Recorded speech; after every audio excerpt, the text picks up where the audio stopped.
প্যারিসের একটি ভূতের বাড়ি ছিল। কেউ সে বাড়িতে যেতে সাহস করেনি।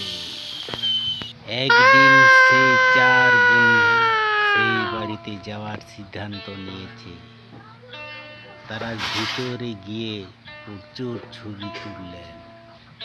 তারা যখন ছবিটি দেখতে শুরু করলেন, তারা খুব ভয়ে পেয়ে বাড়ি থেকে পালিয়ে গেলেন।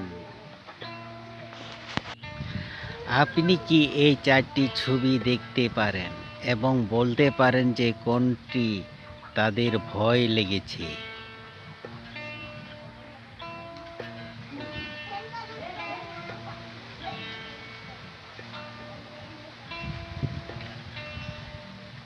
ছবিতে সম্ভব চারটি রয়েছে এবং তারা একটি সেলফি তুলেছে। তাদের সেলফি তোলার ছবিকে নিয়েছে ভয়ঙ্কর।